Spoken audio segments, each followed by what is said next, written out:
All right, well, welcome everyone. Good to see you all again. Thanks for joining us. If this is your first time, very warm welcome to you. If you've been with us before, welcome back. This is, as some of you'll know, the regular attendees, this is actually the last of our weekly series. 23rd consecutive session we've done, so yeah, we've really enjoyed it. We've moved to our fortnightly series from September, but we've still got plenty of great stuff lined up for you all. Just the usual formalities. We do have a code of conduct for those of you who have not been with us before. And do please familiarise yourself with that. In short, that we ask that you be respectful to one another. Want everyone to have a great experience and a harassment-free experience. Q&A as usual, just stick your answers, your questions even into the chat, prefix them with a Q, and we'll reel them back to our wonderful speakers this evening, just to help facilitate that, and we'll do some community shout-outs at the end. And I think that's that. Our speakers today, closing out our August series and our weekly series, are joining us from northern Switzerland. I'm delighted to welcome Simon and Garrick. We were also hoping to have Paul, but unfortunately Paul can't be with us. I'll hand over to Simon in a second. So as you'll have seen from the meetup, Simon and Garrick are the authors of the wonderful Curious Advantage. I'm not going to go through their bios because they are highly impressive, and they have provided some of the most lengthy bios that I've received all the time we've been doing these sessions. They are feedback noted. really impressive. So do check them out because there's some amazing stuff in there, and they've both done quite fabulous things. But in short, really, I think we're here tonight to hear about their journey and their learnings on helping organisations build more curious cultures, which I'm really fascinated by. And I love Simon's job title. I think more organisations should have Chief Learning Officers. So yeah, I'm definitely curious. And over to yourselves, gents. Perfect. Thank you very much. So first thing is whether or not we can share the screen. So let's see whether this works. So hopefully, yep, great, fantastic. So let's start with a quick bit of intro for the two of us then. So yeah, as Sath said, so Simon Brown, Chief Learning Officer at Novartis. Novartis is a medicines company based in Switzerland, but with 108,000 people all around the world producing medicines. And last year we supported about 800 million patients through the medicines that we produce. So that's me. Garrick? And I'm a partner at something called the Ludic Group and a fellow at the London School of Economics, and worked with Simon a lot over the last number of years on knowledge and curiosity and the rest of it. Wrote this book with him, took about a year and a half, and it's getting quite a lot of traction, which is brilliant to know. Currently, I have to tell you, I'm in Greece at the top of a mountain in a tiny little stone Neolithic home. So if you look behind me, you'll see the whole place is made of stone and whitewash. It's kind of amazing. But we've got Wi-Fi, so we're fine. Very good. And Paul is our co-author who can't be with us tonight, but he's very much contributed to what we're going to take you through. So let's kick off then. So I'd like to start with a question. I guess, does it feel to you like the world is getting faster, that things are constantly changing, that the world is accelerating, and that there's so much to know that it's impossible to keep up with it all? Hopefully that sounds familiar to you. Go back to 2018 and Justin Trudeau made this statement at Davos at the World Economic Forum. So he said, the pace of change has never been this fast, yet it will never be this slow again, which hopefully feels familiar to people. And in our research for the book, we came across Astro Teller, who is if you think, Sath, my job title is good, his job title is Captain of Moonshots at Google X. And he uses this diagram to describe what's going on in the world at the moment. So he talks about human adaptability. So how able are we to change with, to keep up with the pace of change and to adapt to what's going on. And then we look at technology and the rate of change that we see there. And what we see is that technology is getting exponentially faster and actually is now outpacing the speed with which we can all keep up with it, which is why I think things feel uncomfortable in terms of not being able to keep up with the pace. He fortunately offers us a solution to that. And his solution is that we need to learn faster. And also govern smarter, but specifically to learn faster. Some of the research from Gartner, the analysts, looked into the skills that we all have today, and there's some bad news here. So the skills that we all rely upon, nearly 20% of those are going to be irrelevant in 3 years' time. Which is quite worrying to know that the skills we use day to day now are not going to be the ones that will help us in the future. Other data tells us that over a third of people have learnt a new to world skill in the last 3 years. So what's a new to world skill is something that didn't exist 3 years ago. So it might be something like a bot manager, it might be some of the roles in AI, it might be something like blockchain, even some of the roles in data science. You know, these weren't well-known careers and roles that existed 3 years ago, and yet some of these are some of the hot jobs that we're recruiting for today.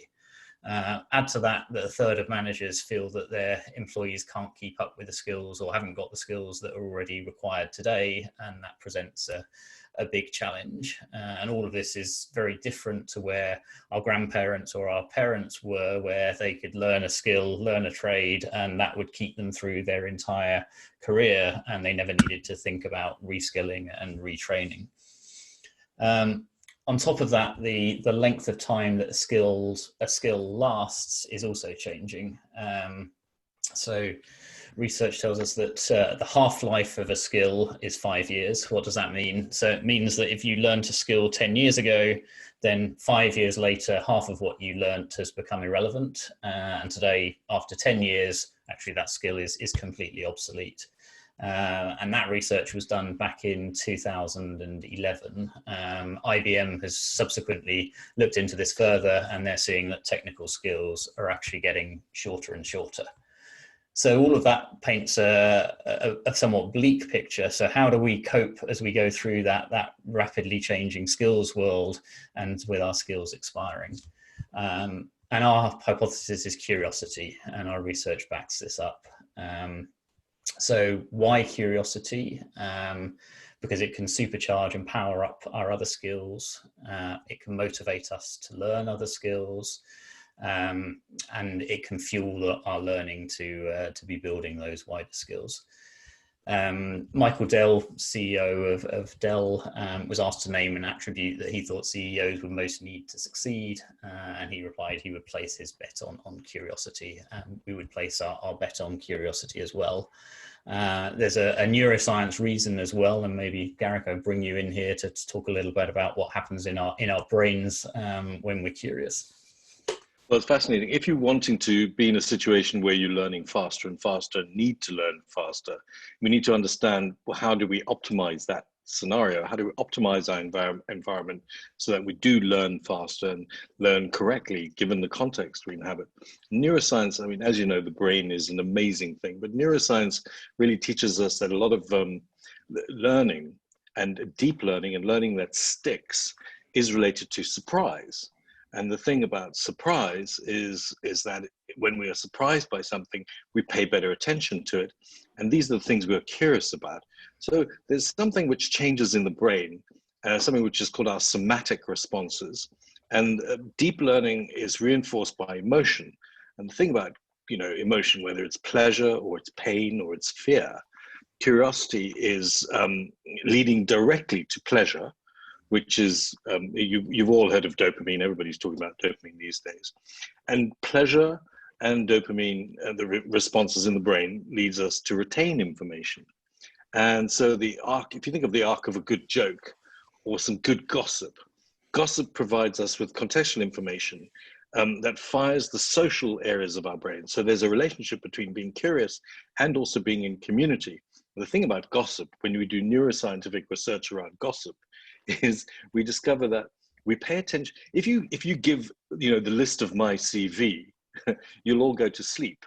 But if you found out that something about me that was gossip-wise, maybe you didn't know that I had 5 children from 3 different people, which is a fact. That's not gossip. But people pay much more attention to that because what we do is we're storing information that we might find useful later down the line in our community, maybe for fight or flight or pleasure or whatever.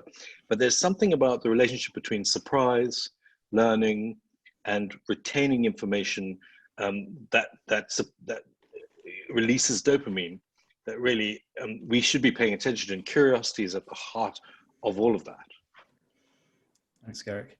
And historically, curiosity hasn't been something that has been encouraged. We go back a few hundred years, actually, you were in danger of punishment or death if you were seen to be curious.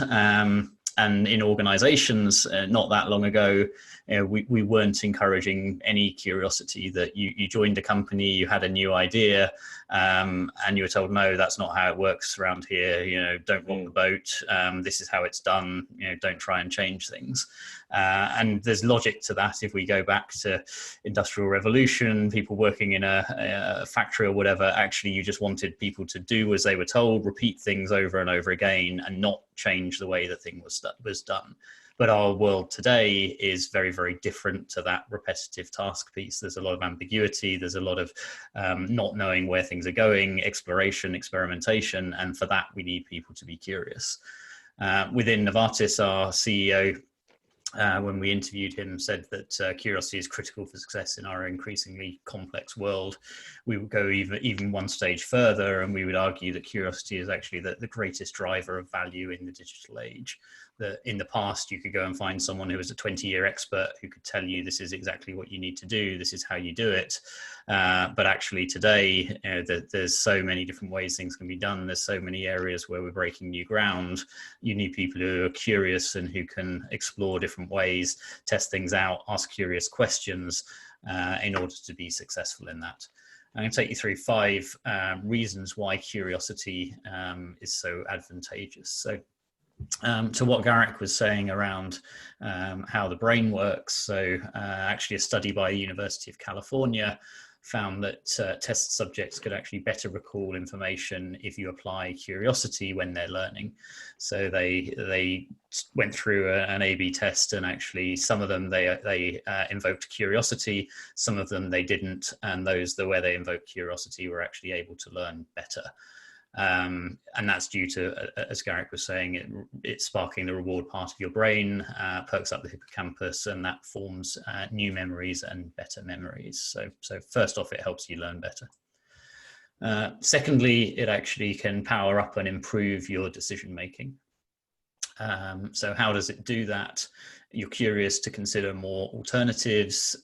You consider the different factors that are in that decision, and that helps you in then making or reducing the decision-making errors. It also then helps you actually to reduce conflict within a team as well.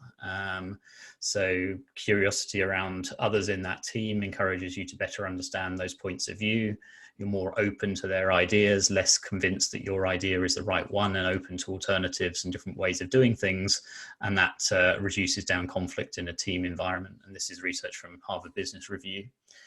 And then next one, it can actually help in your communication skills as well. So again, study in Harvard Business Review found that it boosts your communication skills, and it leads to better team performance because people are more open in sharing information. They listen more curiously to others to understand what they're saying, why they're saying it, and that boosts communication skills within a team environment as well. And then finally, research from INSEAD found that curiosity also drives greater innovation as people experiment, try out different ways of doing things, are more creative in how they do it.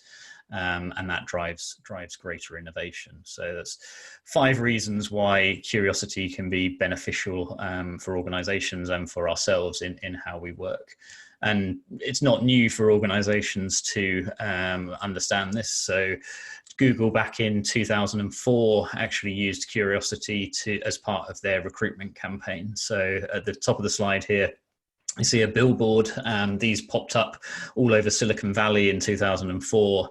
And this was nothing on there indicating Google, but it was a mathematical puzzle that if you solved that one, it took you to a website. On that website, then there were further puzzles. And eventually, if you were curious to get to the end, not knowing why you were doing it, it was pure curiosity that was motivating you and driving you to get to the end of it. At the end of it, you found that actually there was a job at Google that was the prize at the end of the path of curiosity. At the bottom here, this is from Novartis. So this is something we did last year where we had a curiosity month within the company, and I'll take you through that in more detail. But at Novartis, we have a culture of inspired, curious, and unbossed. And so curiosity is a critical part of our culture there.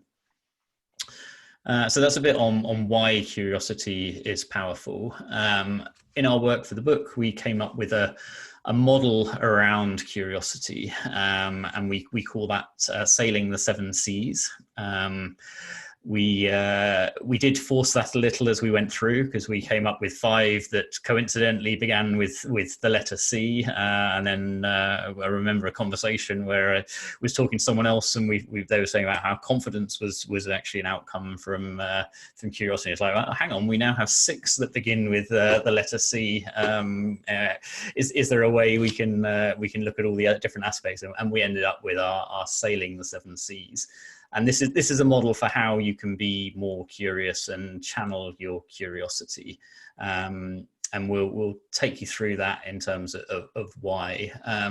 Before we do that, I guess one of the things we learned through our research is curiosity isn't something that you can't develop. So it's a question we often get is, are you born curious, or curiosity is a skill that you can learn? And while definitely some people are born more curious than others, and what we see is that curiosity is often taken out of our children, if you like, and many of us maybe inadvertently are guilty of that. I know I am, where when you have young children and they're constantly asking you why this, why that, and they're really curious, and sometimes it's very hard to continue on when you're 10th why to fulfill their curiosity.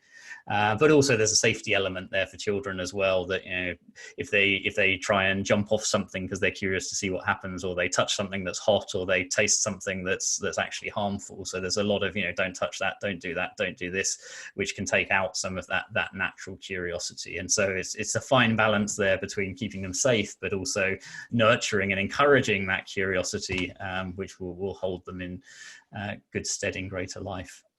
Anything, Garrick, you want to add before I dive into to some of the 7 Cs?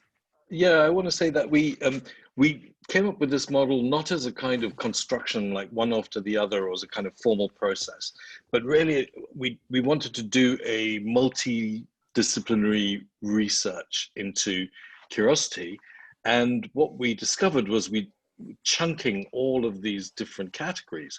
So essentially, you've got 7 chunks of categories, but they all do hang together, and they do build on each other. For example, confidence comes from exploring, and we talk about curiosity being an attitude of wonder and with a spirit of exploration. And it's that idea of like, I wonder what happens, but then you are brave enough to go and actually do something and learn about it by doing. And that's how we chunked the main groups of research into these 7 things. So you can use it in your organization as a process if you choose to, but essentially, if you're in a curious situation, it's non-linear. And if you're looking to figure out how to be more curious, you can look at this model, and it can help you figure out where to go and what to do next. So let's dive into what's in the model. So So the first C is around context, and actually understanding the world around you, and being aware of not just what's directly in front of you, but actually, more broadly, some of the things that are out there. And in looking at context, it's what is it actually that you're curious about, and how do you structure and channel that curiosity into the right thing. And how do you navigate through, I guess, the ambiguous and unknown world that is out there? And this is where the notion of explorers actually comes in, and sort of exploring through your curiosity to understand what's out there and what's valuable. And as leaders, this is increasingly becoming a key leadership skill to understand actually, what are the weak signals out there that we need to learn from, that can actually help us to understand what's going on, because it may not be so clear what the factors are that are actually influencing out there. It's no longer sort of clear cut exactly what's going on in the complexity that we see out there. So it's how do we find the tools, how do we understand the complex systems that are out there, and how do we navigate through that? Maybe Garrick, do you want to talk a little bit about how maybe historically that's also been done as well? Well, I mean, context is so vital. I mean, we forget about it because we take it for granted in terms of the worlds that we inhabit. But if we're curious about new things, we're going to be learning new context. If you don't have language for something, you can't see it. I mean, famously, there was the work done around groups of people who did not know what ships were, because they did not have language for ships. They could not see ships. And this is what happens in our own lives. If you don't have language for things, you literally cannot see them. Just think about your own life or your own family. People may come into your family as a guest, but they don't know all the shorthand and all the stories that you have within your family, that you're able to look at each other and just send information just by catching the eye of someone across the table, because they have all that context. And if someone comes into that situation without context, they can't read that, they can't see it. So one of the fundamental starting points, if you're curious about anything, is starting to figure out what's the language, what's going on, what are the things I don't see, what are the stories that are being inhabited that may be all around me that I just need to learn the language from, which is why we get into community in a moment. But we've got some great examples for you about why context is absolutely vital to pay attention to. Should we talk about these words, Simon? Yeah, exactly. So, as an example of how the context that you're in, if you don't understand that context well, if you don't have the details, then actually you may be completely misreading the situation and where you are. So, club as an example. So, club in the context of playing a round of golf, a club is a 9-iron. And so in that context, it's very clear a club is a 9-iron. But actually, club in the context of a caveman is a completely different implement. It's a wooden piece, a block of wood that you would hit another caveman over the head on. Club in the context of a social situation, actually, it's a club that I'm a member of. And again, it's a completely different meaning of the word. So the wrapper and the context in that word, in which that word sits, completely changes what it is that you are. Another one, I'm feeling upset. There's a tear coming from my eye, is one context, but actually I've just got up and I've leant forward too much and I've got a tear in my clothes. Completely different context, same word. So how the context is the wrapper around something completely changes it. Another one, the fair, am I treating you fairly, or am I going to the fair to get to go on to a ride? So examples of how the same word, the same situation, actually the context around it means something completely different. And if we don't understand that context, we misinterpret it. We think we're going in one direction, making decisions based on one thing. Actually, we've completely misjudged it. The context is different. And we've famous stories, if I may, Simon, of two teams going for the North Pole, trying to get to the North Pole. One team used research from Inuit people who lived in those conditions. This was the Norwegian team. And they had clothing like the Inuits, and they used Inuit people to help them navigate in the pole, and they got there. And other teams, many other teams, were simply using military knowledge that they had at the time, dressing in existing military things that uniforms that were more useful for being in the European situation, and many of them failed. Many of them died actually. And this is the key learning is you can't use the learning from one context to make decisions in a new context. It can be deadly. You can't use your knowledge about how to drive a car to fly an airplane. I mean, it can be deadly. So context is vital, absolutely vital. And from context, once we understand where we are and we understand what it is we're curious about and where we're going, we then need our community around us. And without that community, we're not going to be very successful at being curious. And within that community is who are the people who know, who are the experts that we need to draw upon, who are the people who have been there before and can guide us and inform us. Who are the provocateurs who can actually challenge us and ask us questions and shape our thinking and share their knowledge. Seeking out and finding all of these people becomes key to then moving forward in one's curiosity, whether that's through one's own network, whether that's going out to new networks, exploring it and finding the community and then learning from that community. And I think you've got some examples, Garrick. There's some great examples from Scotland, actually. Scottish industrialization, hand in hand with English industrialization, was amazing, and Scottish inventors were incredible. But the thing that set them apart was the fact that they created societies just like you are now. The thing about their societies was that they were always presenting to each other what they were trying to achieve next, doing experiments, failing, and documenting and writing. You've still got some great institutions in Scotland, great institutions in the United Kingdom, like the Royal Geographical Society, or really basic things like in Stoke, all the stuff that was done around the Wedgwood factory and all of the experiments that they did, incredible experiments around pottery and porcelain and so on. All the industrialization around the train lines and setting up the train networks, which came after we'd done the canal networks. But these were led by groups of people like the Lunar Society, groups of people informally getting together and competing around trying to come up with innovations and engineering and taking things forward. And it's those societies of people and communities that really moved the country forward in the industrial age. So once we're clear about the context we're working on, we've identified the community that we can learn from and that can help us on that journey.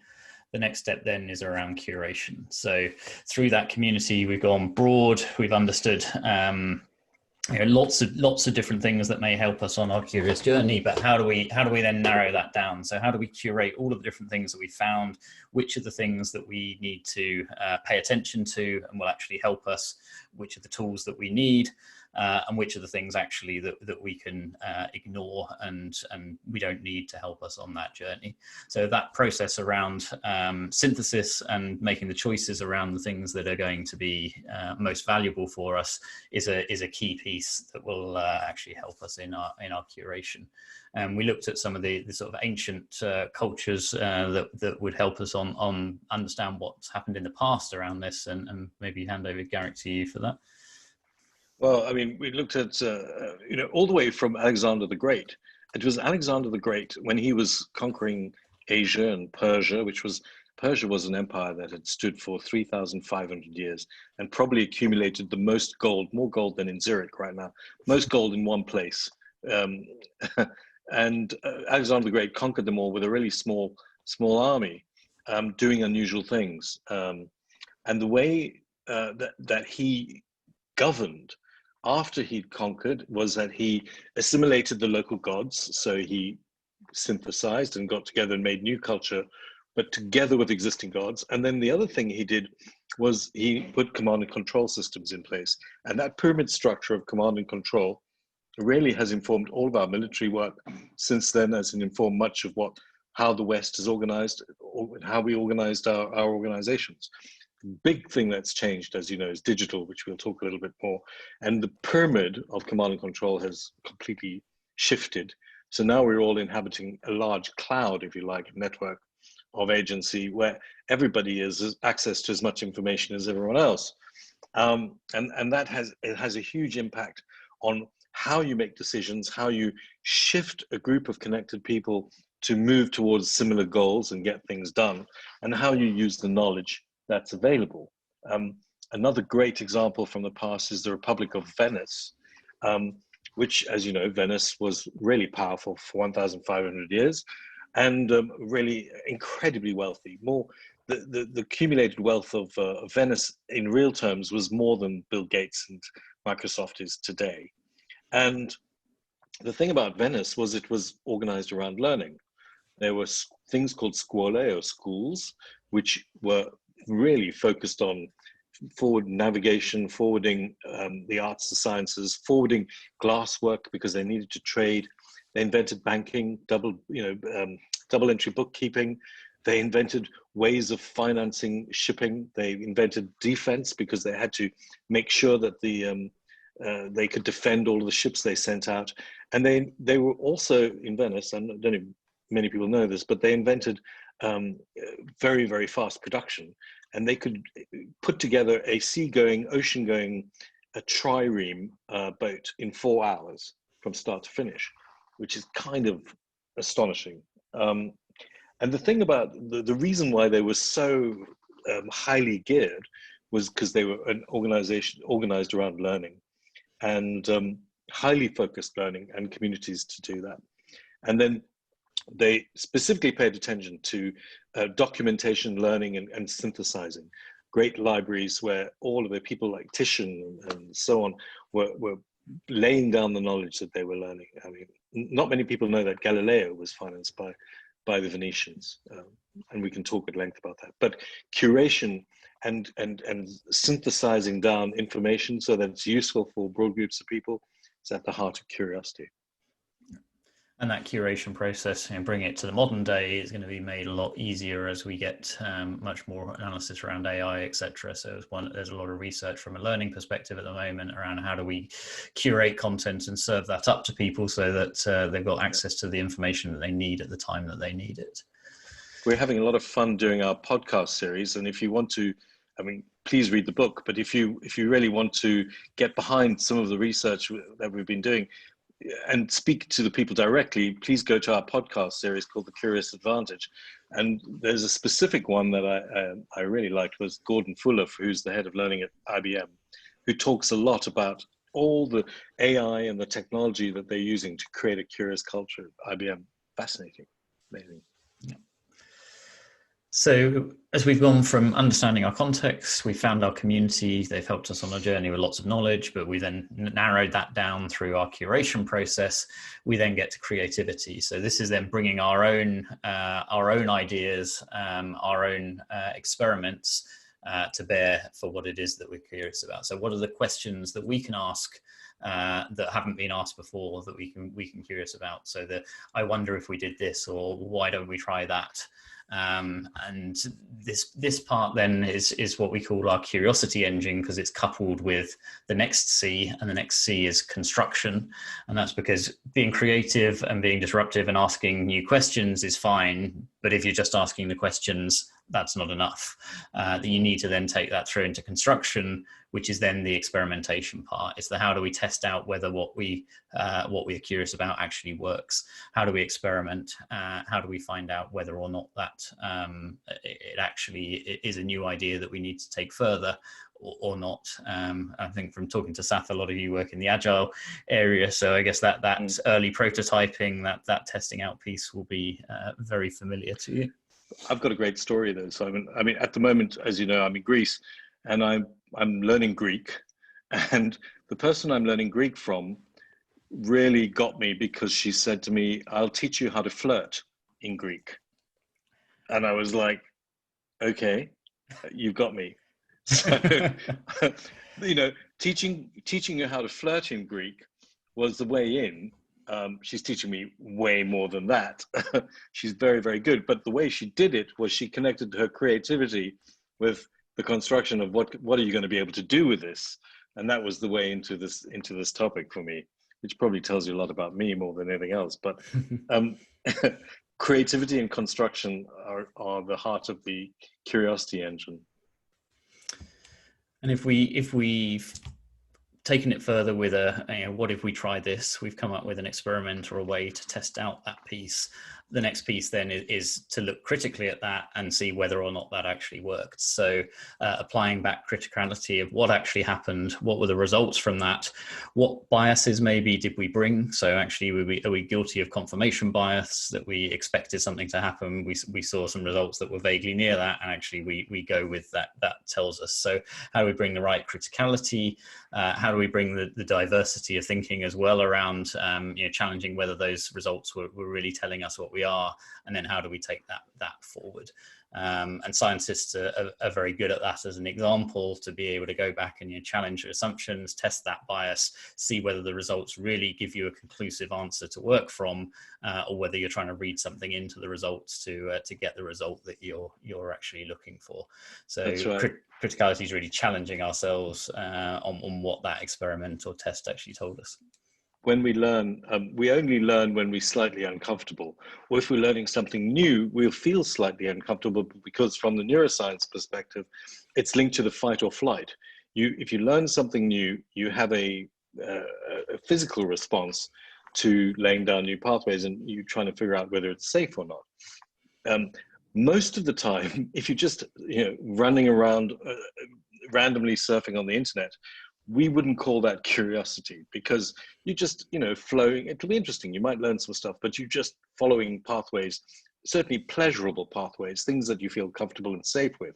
Whereas true curiosity is really about taking yourself out of your comfort zone, going into those areas where you're truly learning something new.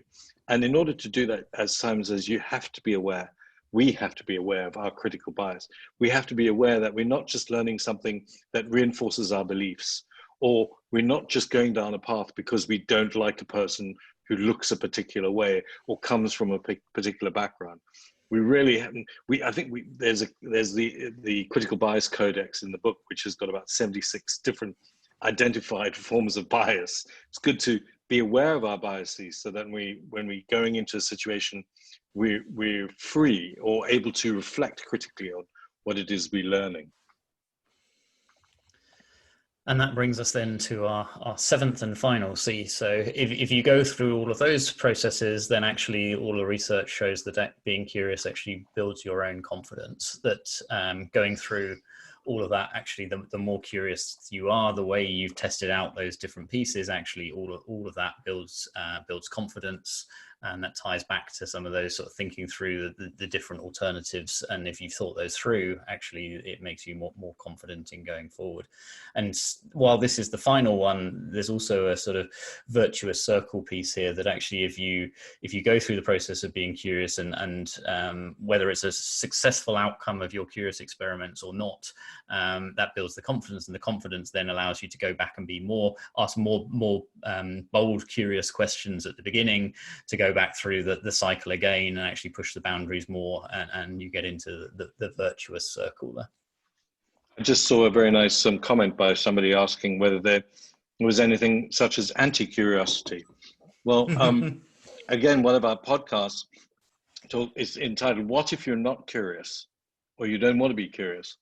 And it talks, Diane Hamilton talks to us there about her model, which she calls FATE, which is about dealing with fear and dealing with fear, assumptions, technology, and environment. Yeah. Fear, assumptions, technology. Thanks, Simon. Fear, assumptions, technology, and environment. The things that we typically need to get over psychologically if we're not curious. If you're not curious about something, you'll probably stay where you've always been. And it's also not really.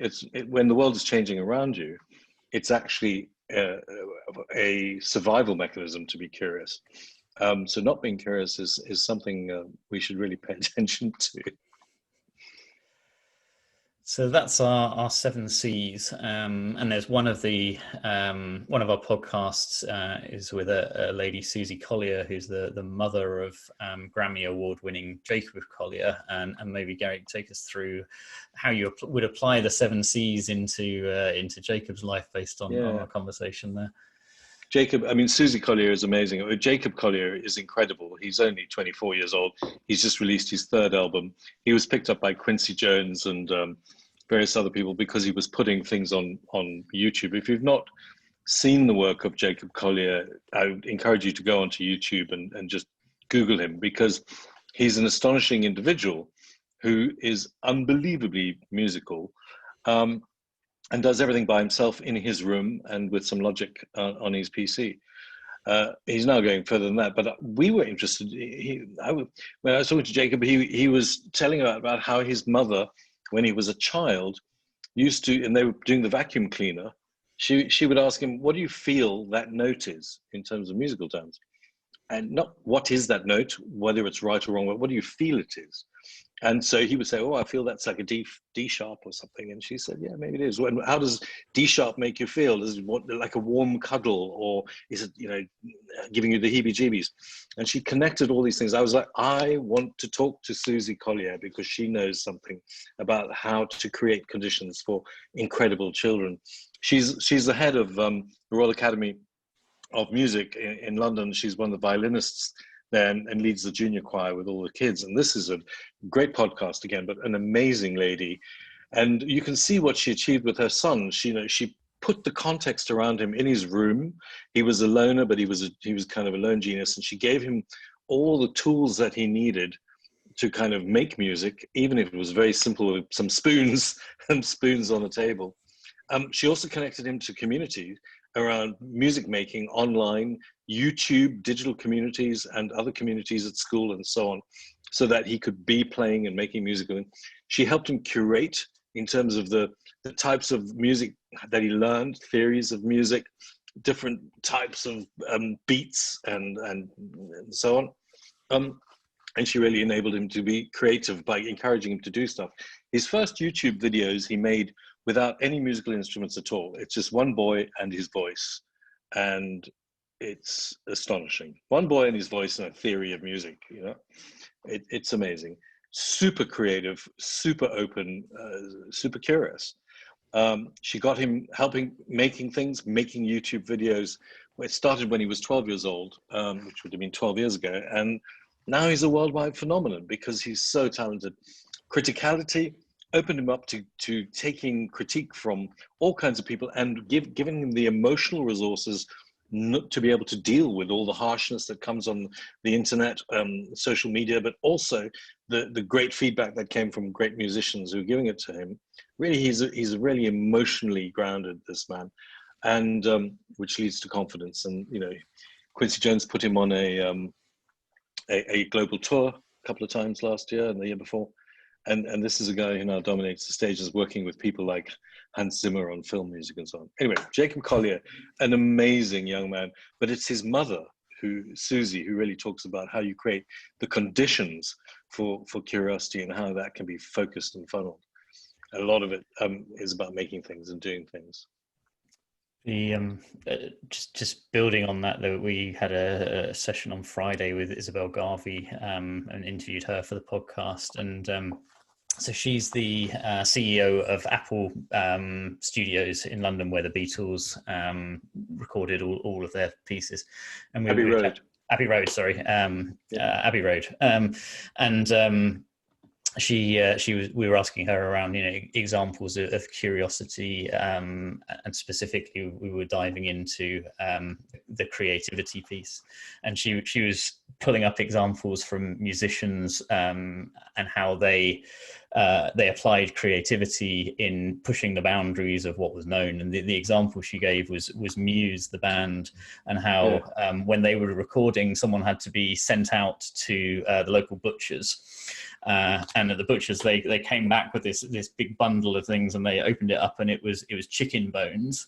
And the Muse were curious about how would it sound if we played the drums with chicken bones, and so they then went ahead and played it. And she wouldn't confirm whether that actually made it into their album or not, but we got talking about it, and it's like, what's our sort of business equivalent of asking someone to go out and get chicken bones so that you can play the drums with them? It's the sort of wild, wacky, crazy idea that's completely off the wall that no one thought about, but actually potentially it helped them to make a successful record that was different to everyone else's. So it's sort of bringing that creativity in as something that no one's ever done before and seems completely crazy, but actually maybe that when you take it through into construction, try it out, apply the criticality that actually there's something there that you can build upon.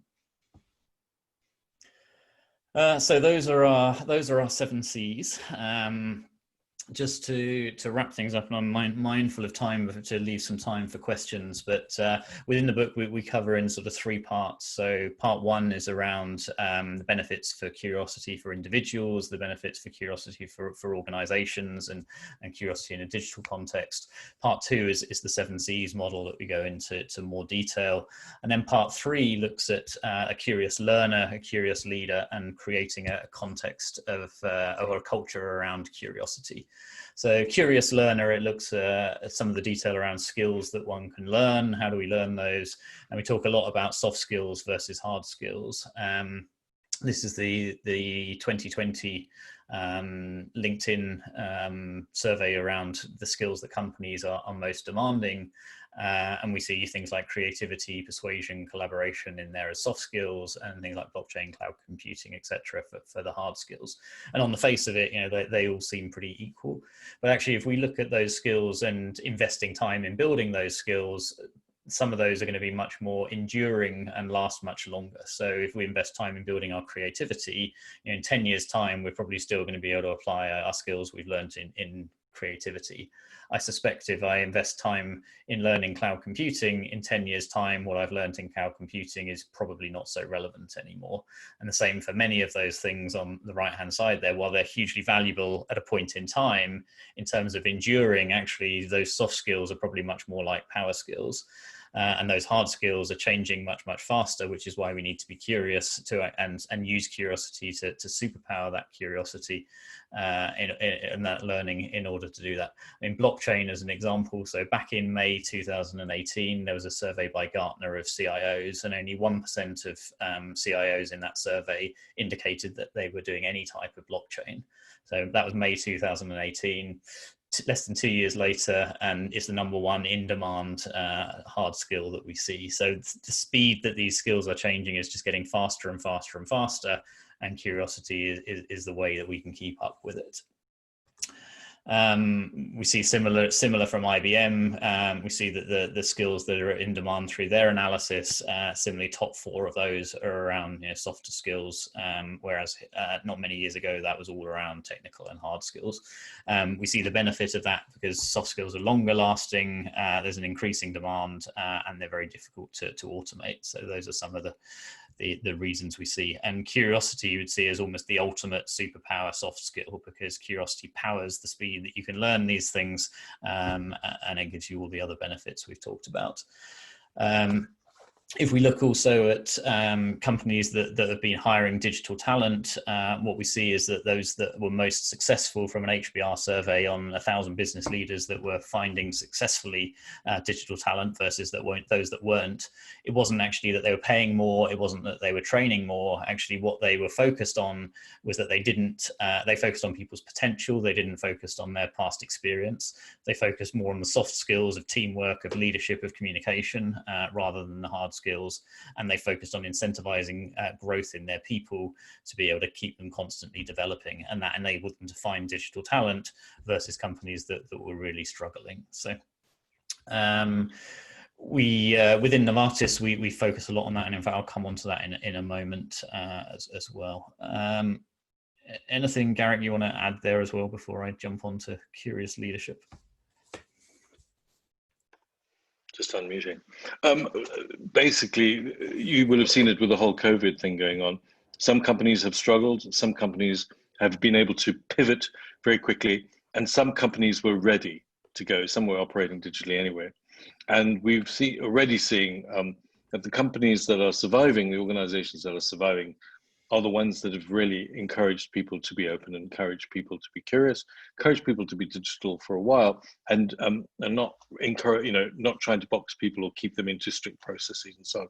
So the power skills, enabling people to be curious and to be open is part of what allows new information into the system. If you think from a systems perspective or complex dynamic systems perspective, the more information that is in the system, the more information there is ready, available, that will hold the solution to whatever the problem might be.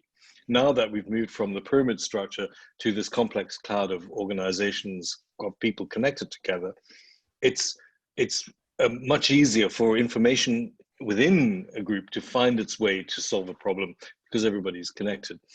But that only happens if people are open to taking information from outside and available to share that with people inside in a way that they're encouraged to do so. And there we go. So that's a little bit about a curious learner, and there's a lot more in the book around how you can be a curious learner as well, and some tips, techniques, and things in there. The other part then is how do you become a curious leader, and also some of the research shows that while leaders think they're curious and say they're curious, when HBR did a survey of 3,000 employees, actually only 24% reported feeling curious in their jobs, and 70% said that they faced barriers to asking more questions at work, which probably implies that actually a lot of leaders, while they think they're curious, actually in reality they're not that curious. There was an MIT Sloan study of CEOs, and that found that curiosity was a critical factor for leaders. And they also found in that curiosity could be learnt. It was a learnt skill. It wasn't just something innate that you either had or didn't have. Some of the things that a curious leader can do, so is around sort of understand the context. So back to our first of the 7 C's, help people to understand the context in which they work. And then build a tribe and create a movement, and doing that through providing purpose.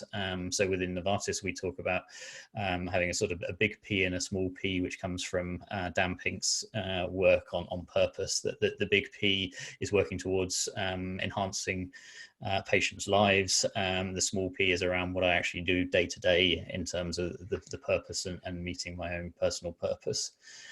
Leader can help with asking the right questions. And we were talking with Lisa Bodell, who's wrote the book Kill the Company, and Lisa talks about killer questions and encouraging you to really ask the provocative questions that are going to lead to some meaningful discussion, and a key role of the leader to do that.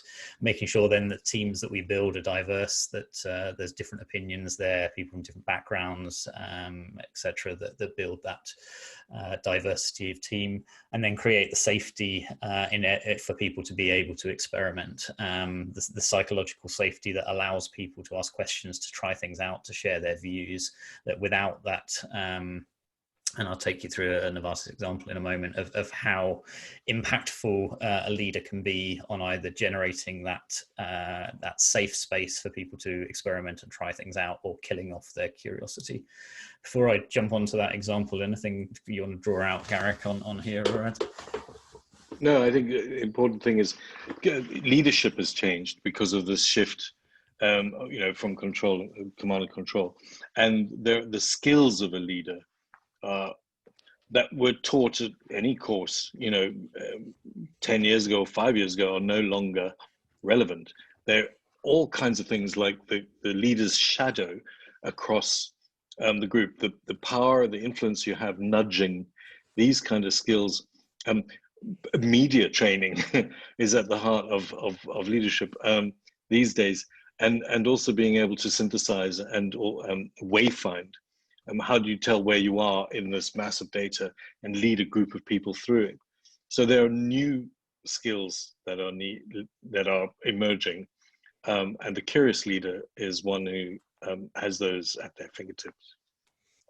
And we're talking on another of the podcasts that will come out in a few weeks' time with the CLO at Cognizant, and they did some research internally at the shadow the leader casts on the team, and if you have a curious leader with a high amount of learning, that shows through in the amount of learning that the team is doing as well. And if you have a leader who isn't learning, that also shows through that the team itself isn't taking learning and building their skills. So the leader has a very strong impression on that. And at Novartis, we did analysis around this as well. So we do quarterly pulse surveys on engagement, and we do surveys where people rate their leader across a set of dimensions. And the difference, as one would expect, is the difference between an average leader and a favourable leader has an impact on engagement in the team. That's not surprising. If you rate your leader as favourable, there's a 3-point difference in the overall engagement of the team versus the average. But where we saw the most interesting development was between a favourable and an unfavourable leader. So if I've rated my leader as favourable, there was an 18-point difference in engagement, and where we saw the biggest difference was in curiosity. There's a 22-point difference between if someone rated their leader or manager as favourable versus unfavourable. So they didn't feel safe to ask questions. They didn't feel safe to try things out. They knew if they tried something out and it failed, there were likely to be repercussions on them. So the leader can absolutely sink people being curious and asking questions and innovating. And if we're trying to encourage people to innovate, to experiment, to try things, because we're in this ambiguous world, there's no clear answer, then the role of the leader in doing that becomes absolutely critical. So then how do you create that culture? So for the last 2 years, we've been on a journey within Novartis to try and create a culture around inspired, curious, and unbossed. And specifically on the curious part, we made a commitment to go big on learning, to invest significantly in learning opportunities for our associates. 2 reasons behind why we did that. So one was around attracting and retaining the best talent, and we know that learning and development and growth is one of the top, if not the top reason that people join an organization and will stay with an organization. That if they're not getting the opportunity to be curious, to develop, then they're not going to stick around. But also because of the speed that we see skills changing, and all the data that we've talked about, the new skills that are coming, the skills that are expiring, we need people to be learning, to be building skills, and to have the skills that we need to deliver on the company strategy. So encouraging curiosity, encouraging people to learn is not just good for attracting and retaining talent, it's also good for building the skills that our organizations need. What we saw was that the barriers that people said to learning was around, I don't have time to learn and my manager doesn't support me in learning.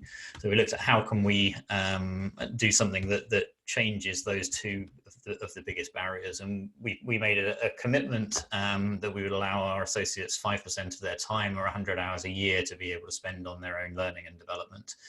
As a big commitment from the company, and it's an aspiration that we've set. So that was intended not because 100 hours is the scientific optimum that one needs to spend on learning, but it was a symbol to say, we want you to be spending time learning. We want you to be developing yourself and developing new skills. It's good for people, and it's good for the company and the organization overall. And to do that, we're about to go into our 3rd annual learning month. That's the Curiosity Month this year, which is the month of September. We have 180 webinars that are taking place across the company. External speakers, internal speakers, sharing things around lots and lots of opportunities for people to be curious. We did similarly last year, and we had 30,000 people take part. We did 100,000 hours of learning across the 4 weeks, had 130 webinars, 250 local events taking place all around the world. Obviously this year with COVID, it's all gone virtual, so hence 180 webinars that we're doing across the company. And all of that with a view to inspiring curiosity, encouraging a culture where people can learn and build those new skills. And we saw from 500,000 people that applied to join Novartis in the second 6 months of last year that the #1 reason people applied to join was the opportunities for learning. So it's working in that attraction of people. We've been able to now correlate that the more learning hours people do, the less chance of them leaving. So it's working on that attraction and retention metric. And then we can look at the skills across the organization, and we can see for key digital skills like data visualization that we were behind the industry norm 18 months ago. And we can see how those skills have progressed over the last 18 months to be at a par with our peers in the industry at Q3 last year, and actually ahead as we go into this year. We also see our engagement surveys move from 68 last year, where we're 2 points behind the benchmark, move up to 72 at the start of this year, and our last results are at 74. So 2 points behind benchmark to 4 points ahead of benchmark. So we see that curiosity flowing through in the skills people are building, the time that they're spending learning, and the engagement that they have within the organization. And we commissioned some research within Novartis around whether the culture and culture of curiosity really drive culture really drives performance. Interestingly, the data told us that culture in itself doesn't actually impact performance, which was a surprise because that was counter to everything that we thought. And the reason is because culture is too general. Culture doesn't tell you what the culture actually is. It's just, it could be anything: a good culture, a bad culture, a toxic culture, an encouraging culture.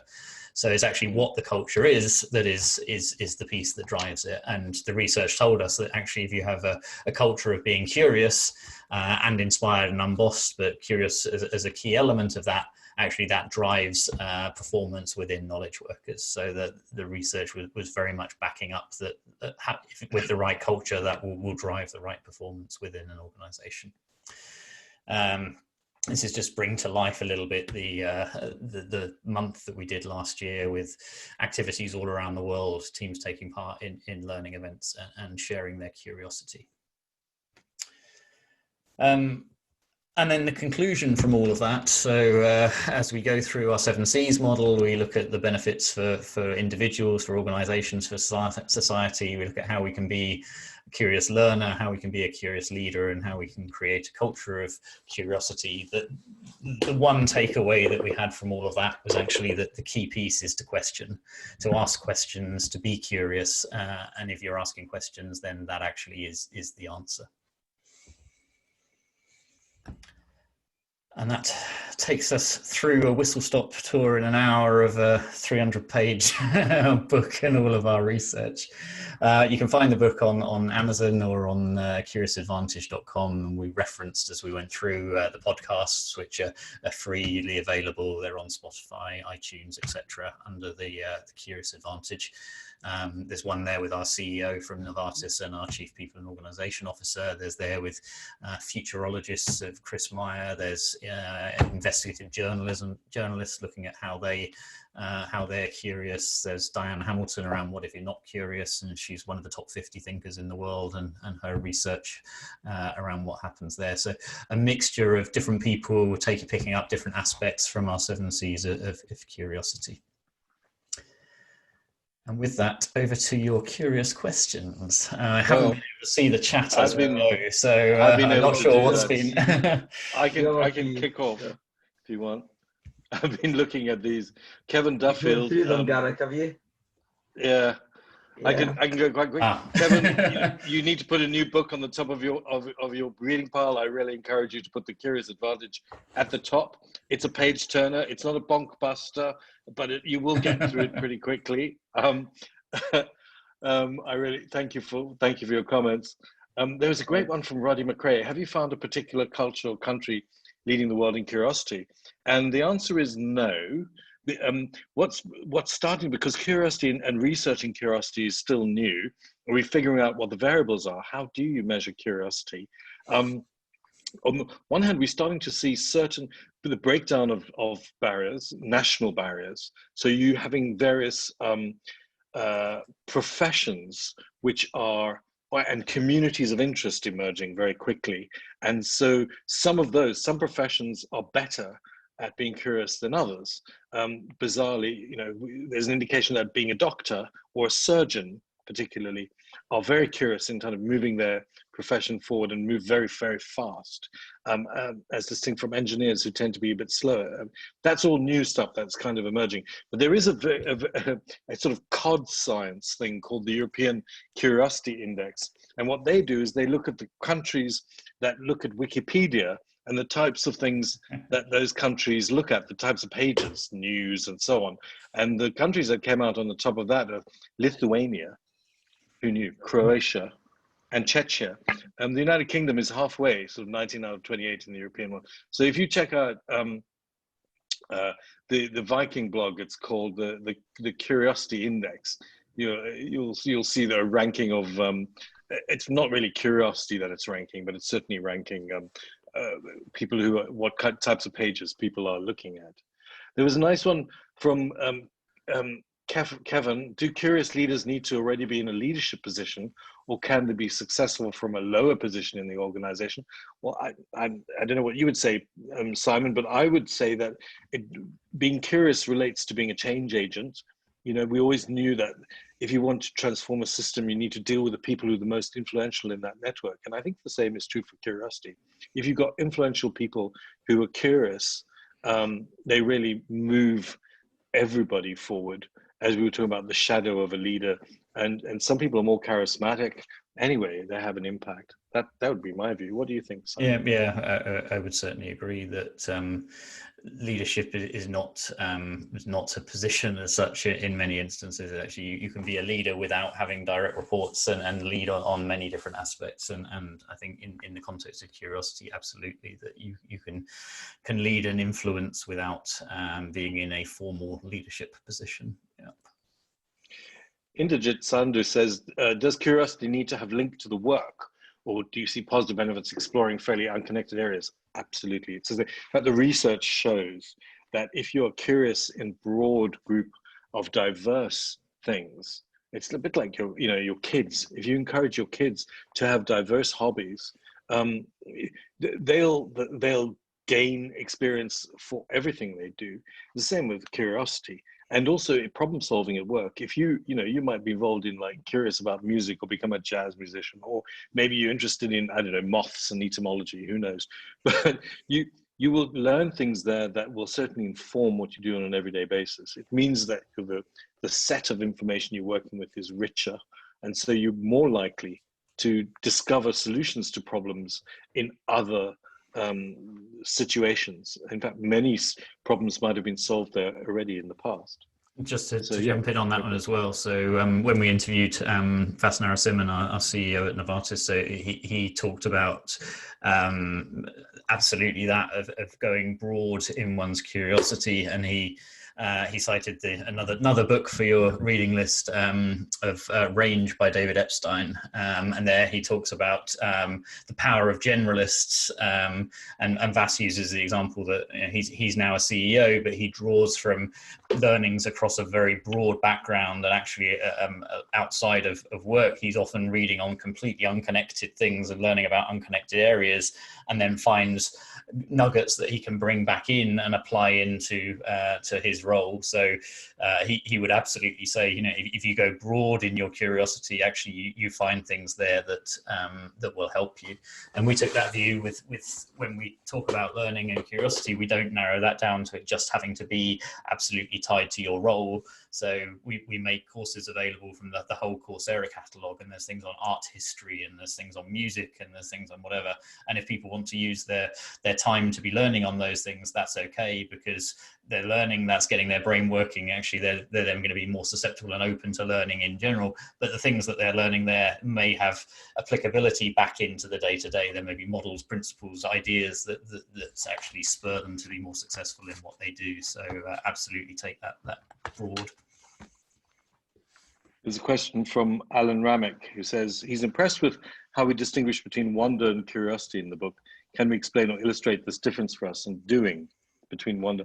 This is a really great question for us. I mean, the word "I'm curious" is often misused because we just think, oh, I'm curious, I wonder what that's going on about. But that's not really what curiosity is. The difference to wonder about something, is it like this, is it like that, or could I do this?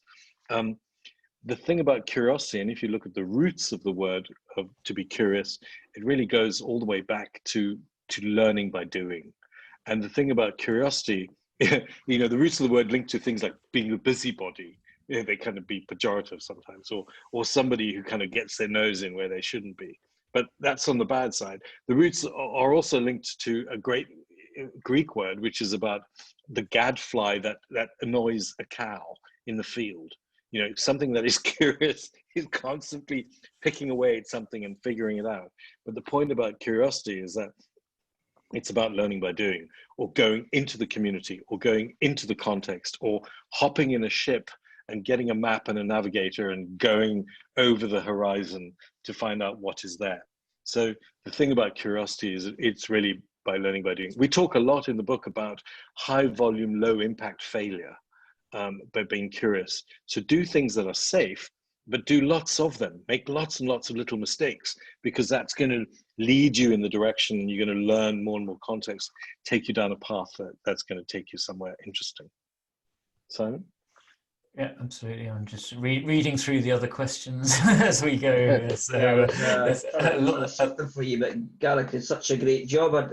I happy for him to keep going. Yeah. That's my bit, but no, that was fab. Yeah, I think there was a. I think Claire's one of come across other big organisations that have managed to become and stay curious. So we talk in the book a lot about Microsoft. So I think the work that Satya Nadella has done there around moving to a growth mindset, I think they would be a very good organisation that we're learning from as well from within Novartis, that they've shifted from a know-it-all culture to a learn-it-all culture, and the growth mindset shift that goes with that. I think IBM is another one that is very curious in how they've continuously learned and reinvented themselves. And as Garrick referenced, we interviewed the CLO, Gordon Fuller, as part of our research, and there's a podcast of the discussion with Gordon around how they look at curiosity and some of the incredible things they're doing in learning using their Watson AI as well, which is fascinating. So those would be two organizations, I think, that seem to be able to maintain their curiosity. So Kevin Duffy makes a great point about The Patterning Instinct by Jeremy Lent, which is a great book. Really encourage you to read that too, after you've read ours, of course. But The Patterning Instinct is really about synthesis and how you find patterns in information and context, learn new things. It's also great. Then Roddy McRae, I have to respond. Roddy says, I think Gandhi was a great example of someone without great power who had a massive impact. Absolutely true. Gandhi knew how to nudge a superpower, which was, the empire at the time. I always remember a great joke, not a true thing. Pandit Nehru's wife, Mrs. Pandit Nehru, said she was amazed by it. It cost a lot of people a lot of money to keep Mahatma Gandhi in poverty. Yeah.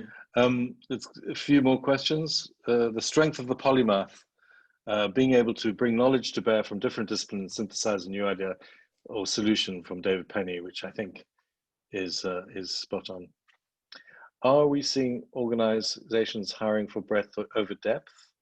Recently, there have been a few job adverts where the org was seeking people with experience of X years in a given technology, where the tech hasn't even been around for that length of time. I think, what do you think, Simon? Yeah, I think I guess some of the pieces we covered around the companies that were hiring for digital skills in particular, and how the ones that have been successful in filling their digital talent gaps haven't been looking at purely the technical skills, that they've been looking at encouraging an environment of learning, and then hiring people with more of the softer skills, the communication skills, those aspects. So I think I completely agree with the sentiment of, this is moving so fast that actually if you're hiring someone for a set of skills that they have today, that's a very short-term piece. And yes, maybe if it's a contractor or whatever, that's fine. But if you're hiring a permanent employee, you want someone who's not just going to learn today's skills, they're going to learn tomorrow's skills and the day after and the day after, and be able to contribute that long-term organizational knowledge with that continuous turnover of skills.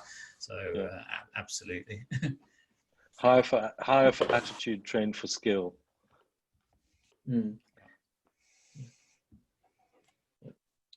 Another great book, Satya, Microsoft made Non-Violent Communication by Marshall Rosenberg is suggested for all staff to read. Great book, absolutely great book. I think those are all the questions we've gone through. Yeah, great. Brilliant. Great participation as ever. Yeah, I think you guys got everybody curious, and got yourselves a good bunch of questions there. And I really enjoyed it. Great session. Thank you guys. Great way to close out the month and the weekly series. I guess I've got one myself, just to kind of, because we've still got about 10 minutes. But so this whole idea of sort of building a learning culture, and so that's something we're talking about in my own organisation, and curiosity being a big part of that. Have you ever experienced where an organisation or group of people were really sort of violently opposed to this whole idea for some reason? Yes. Change does meet resistance, but does learning meet resistance? Have you ever seen that? Yeah, Simon? Yeah. So I mean, things like the 100 hours of learning that I talked around as our aspiration. So there was no argument from our exec committee when we when they approved that. But as then I had conversations with people through the organisation, there was a lot of not a lot. There were certainly some people who were resistant to that. So it was like, we're already stupidly busy. It's like, and you're now asking us to find another 100 hours a year, a day a month to do learning. It's like we should be doing the work, not going off and doing learning. Yeah. And so there was definitely there were a few people who were of that view, and then trying to sort of shift the mindset round to actually, time invested in building those skills is actually going to mean you're much more productive in the long term. And there's a cartoon I think I saw on LinkedIn where there's a bunch of sort of cavemen pushing a cart with square wheels, and there's someone there sort of stood there with a circular wheel, and then sort of saying, no, we haven't got time for doing this, we're in the middle of what we're doing, pushing our cart with square wheels along. And it feels a bit like that it's taking the time out to learn is going to make you more productive in the longer term. You're going to bring new ideas, new tools. If you're not doing that, you're going to just constantly be going with the same ideas. And, fast forward a couple of years and the competition have found new ways of doing things using new technologies, and you're just working hard at doing the same things over and over and over again, rather than trying new things. So it's a different mindset. But I think trying to get that mindset through is part of the challenge. Yeah, and it's also, to add to that, it's not only the formal learning, it's an attitude to informal learning. So, for example, if there's a problem to be solved or you've got a project that you're doing, if you think about a curious culture or a learning organization, rather than providing, say to somebody to go away, a boss says, go away and come back to me with the answer, or don't come to me with problems, come to me with solutions. That's really gets in the way of a learning culture. And so many of us have been taught that's what we should be doing. A learning culture rather asks people to collaborate and say, let's go find answers, or let's go find ways of solving this, and then we'll work together on what's best for our organization. So you're opening up at the beginning of any problem solving, different solutions, new information, and you're looking outside. You've heard about open innovation and so on. Looking outside to bring information in first. That's the kind of the attitude. And then you're solving. You're more likely to solve more powerfully and with a new innovation if you go wide before you narrow. It's a quick thing. If you're one of the bosses, I know I was, who would say to people, don't come to me with problems, bring me the solutions. And I've learned to stop saying that to my teams. I've learned to say, tell me more about the problem. Tell me more about why you think that. What is behind what's going on? And those kind of curious questions lead us very quickly to a much more powerful solution, which is less about technology and PowerPoint presentations and everybody trying to please the boss. It's really more human, frankly. Just on that last point, Garrick, I'd probably take the view that, because that became a cliched phrase in the workplace for a while, I'd probably say that was something you might hear more often from managers as opposed to from leaders. Yeah, true. Good point. But no, it's a good one. Probably got time for one last question for a wrap up. Got one from Inderjit here. Any thoughts on Josh Kaufman's learn anything in 20 hours approach? I don't know. I'm not familiar with Josh Kaufman's approach, but I would love to know how to learn anything in 20 hours, having spent however many years trying to learn German over here, and I'm still far from as proficient as I would like to be. So I've got to teach you to flirt in German. That's what we've got to do. I'm not sure my wife would take kindly to that. I guess you're in the German sort of yeah, aren't you? Yeah. It's a challenge here. Is it German or French or Italian? Because when I was in Bern, we certainly heard all three in abundance. I don't know if that's just something to do with the capital, but Yeah, and Swiss German is probably the equivalent of Glaswegian to the rest, so it makes it a little challenging having not learnt the dialect. No, brilliant. Now, listen, gents, I'm gonna start wrapping it up there. I think you've answered more than enough questions. I don't think we can be disappointed. No, absolutely brilliant to host you. Thank you for your time. Pleasure. Absolute Thanks pleasure. for having us. I'm sure everybody enjoyed it just as much as I did. Great way to close the month and close the weekly series. I am reading your book, thoroughly enjoying it, and I hope to get it finished soon. And there's lots of great stuff in there, and I think the 7 C's is clearly something that probably resonates with this group. And anybody who's read your book, so no, thank you again. Yeah, delighted to have had you on. Great. I'll give you a little Fantastic. round of applause. If anybody wants to unmute and join me, they're welcome to do so. And if you like the book, tell everyone, because we've only just launched it. We're a first book that certainly I've ever written, and it's getting the message out about it. So thank you. A lot of really good stuff. It's a great subject, great topic, and I think the way you've kind of articulated the value and importance of sort of a curious mindset, I think is great. Yeah, fabulous stuff. Right, folks, that's I think that's us for this evening. Thank you all for joining us. That is, as I've said, I think a couple of times, the end of sadly, our weekly series. That was, I think, 23 consecutive sessions. We've certainly thoroughly enjoyed hosting them, myself, Donald, and Babs. But there is more. We're moving to our fortnightly series from September. So we do have a healthy backlog of events in the pipeline for you. So don't despair. We've got, you get a break next week. So the week after that, it's the 9th. We've got Eric Goler joining us. So he'll be talking about his newly published book as well. He's looking at sort of a new set of tools for exponential change. So that should be great. He's a really nice chap. And then towards the end of the month, we've got Pierre Nice joining us, also very vocal and well known in the agile industry. So he's coming on to talk about his new book, which has also just recently been published. So a couple of good sessions for you in September. As ever, if you do have any feedback for us, any ideas around sessions you'd like us to bring to the community, you're always welcome to reach out to us. Thanks again for your sort of participation and contributions tonight, as ever. And for those of you who've joined us over the many weeks that we've been doing this, we're very grateful to you, because these wouldn't be the same without you and your contributions. So thank you all for supporting us, and we hope we'll keep going for weeks and months to come. So thanks again. Hope you had a great evening. Enjoy the rest of your day, whether it's morning, afternoon, or evening, wherever you are. And we'll hopefully see you again soon. Take care. All the best. Thanks for joining us. Thank you. Thanks, folks. Thank you. Bye. Hi, guys.